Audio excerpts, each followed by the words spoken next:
അസ്സലാമലൈക്കും. ജമാൽ കിച്ചണിലേക്ക് സ്വാഗതം. ഇന്ന് ഞാൻ ഉണ്ടാക്കുന്ന ശ്വാസകോശമാണ്. ഇത് ഞാനാണിൽ പൊന്ത് എന്ന് പറയുക. ഇത് ഇറച്ചിയിലിടുന്ന പോലെ ഒരിക്കലും ഇടാൻ പാടില്ല. അപ്പോ ഇതെങ്ങനെ ഉണ്ടാവേണ്ടത് ഞാൻ പറഞ്ഞുതരാം. ഇതിന്റെ ഇവിടെ ഒരു സാധനം ഉണ്ട്, മാങ്ങ. ഈ മാങ്ങ എന്ത് ചെയ്യണോ, ലിവറിന്റെ ഉൾപ്പെടെ ലിവർ ഉണ്ടാകുന്നുണ്ട് ഇന്ന്.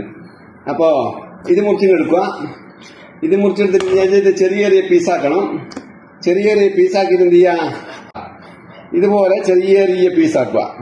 ഇത് നല്ലോണം കഴുകിയിട്ട് അരിപ്പയിലിടുക.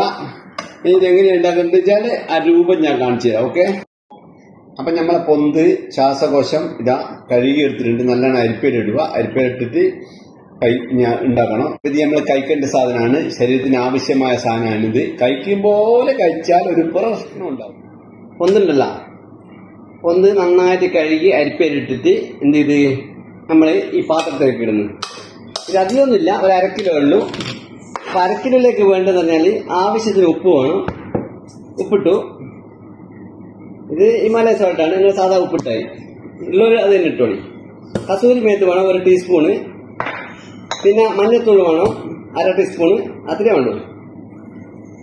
പിന്നെ മുളക് പൊടി വേണം ഒരു കാണിക്കൽ, എന്നുവെച്ചാൽ ഒന്ന് കാണിച്ചാൽ മതി. ഓക്കെ. കുരുമുളക് 3 ടീസ്പൂണ്, 1 2 3 ഒരു 3. ഓക്കെ. പിന്നെ മല്ലിച്ചപ്പ്, പിന്നെ ഒരു 150 ഗ്രാം ഉള്ളി. 150 ഗ്രാം ഉള്ളി.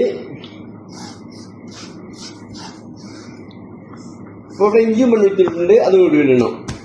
അതിനെന്ത് ചെയ്യണോ, ഇതുപോലത്തെ ഏമർ എടുക്കുക, ഇല്ലെങ്കിൽ നല്ല കത്തിയോണ്ട് കട്ട് ചെയ്താൽ മതി. ഇങ്ങനെ അടിച്ചിടുക. അപ്പൊ അത് റെഡി, അത് ഇട്ടു. ഇതെന്താ വേണ്ടിയേ, ഇനി ഒരു ഓയിൽ അല്ലെങ്കിൽ സാധാ ഓയിൽ 1 ടേബിൾ സ്പൂൺ വെച്ചാൽ മതി. ഒരു തുള്ളി വെള്ളം പോയി ഇട്ടത്. ഇതാണ് ടച്ചിങ് സെറ്റാ.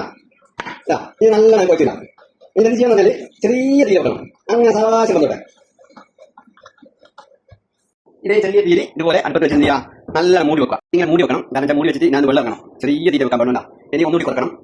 അപ്പം നമ്മളെ ശ്വാസകോശം വെച്ചിട്ടുണ്ട്. അപ്പോൾ വെള്ളമില്ല, ഒരു തുള്ളി വെള്ളം വെച്ചിട്ടില്ല. അപ്പോൾ വെള്ളം ഇങ്ങനെ ആയി വരുന്നുണ്ട്. നമ്മളൊന്ന് ഇളക്കി നോക്കുക. ഇതാ എന്താ വെള്ളം ഉണ്ടാ, വെള്ളം അടിയിലാകുന്നുണ്ട്.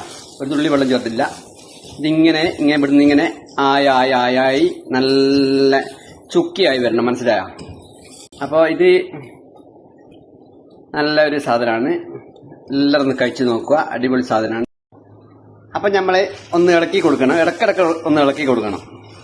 ഇടക്കിടക്ക് ഒന്ന് ഇളക്കി കൊടുക്കുക. വെള്ളം ഇതിനകത്തുണ്ട്, പഠിക്കൊന്നും വേണ്ട. ചെറിയ തീര വെച്ചാൽ മതി. ചെറിയ തീര അങ്ങനെ വന്നോട്ടെ. ഇനി വെള്ളമൊന്നും വേണ്ട. ഇനി ഈ ചെറിയ തീ തന്നെ എന്ത് ചെയ്യണം, ഇത് വെന്ത് കിട്ടണം. എന്നാലാണ് ഇതിൻ്റെ ടേസ്റ്റ്. വെള്ളം വയ്ക്കരുത്. ഇത് കരിവേപ്പില ഇടണം, പച്ചമുളക് ഇടണം. അതെല്ലാം ലാസ്റ്റാണ് ഇതിൻ്റെ. കരിവേപ്പില നല്ല കൊത്തി അരിഞ്ഞിട്ടിടണം. അങ്ങ് വയറ്റിലേക്ക് പോകണം, പുറത്തേക്ക് പോകാൻ പാടില്ല. അപ്പം നമ്മൾ എന്താ ചെയ്തതെന്ന് വെച്ചാൽ ഇത് കുറച്ച് സ്ട്രോങ് അടുപ്പാണ്. അപ്പം എന്ത് ചെയ്യണം, അടിയിലൊരു പാത്രം വെച്ചു. ഇത് മുടി അടിയിൽ വെക്കുന്ന സാധനം ദമ്മിടുന്നതിന് വെക്കുന്നതാണ്. ഇതുപോലെ വെച്ച് കൊടുക്കണം. വെച്ച് കൊടുത്തിട്ട് എന്ത് ചെയ്യണം, ഒന്ന് ഇളക്കി കൊടുത്തിട്ട് മൂടി ഇടണം. ഇങ്ങനെ വേണ്ടേ, അങ്ങനെ വന്നോട്ടെ.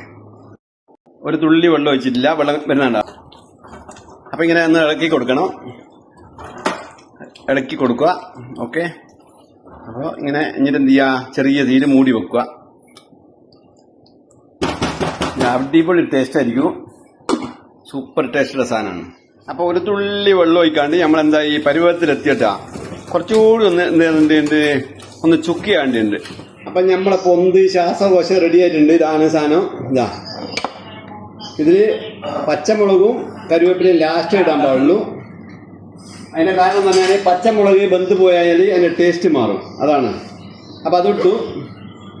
ഇതിനെന്ത് ചെയ്യാന്ന് വെച്ചാൽ കുറച്ച് വെളിച്ചെണ്ണ ഒഴിക്കുക മേലെ. ഇന്ന് വെന്തില്ലല്ലോ. അത്രേ വേണ്ടു. ഇതിനെന്ത് ചെയ്യാം, നല്ലോണം മിക്സ് ചെയ്യാം.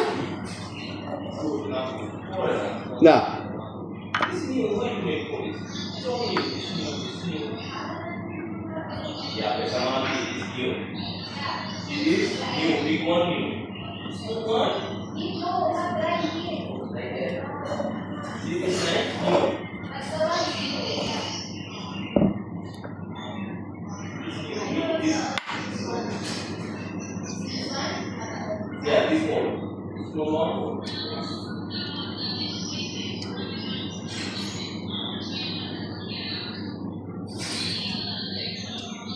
Bye bye.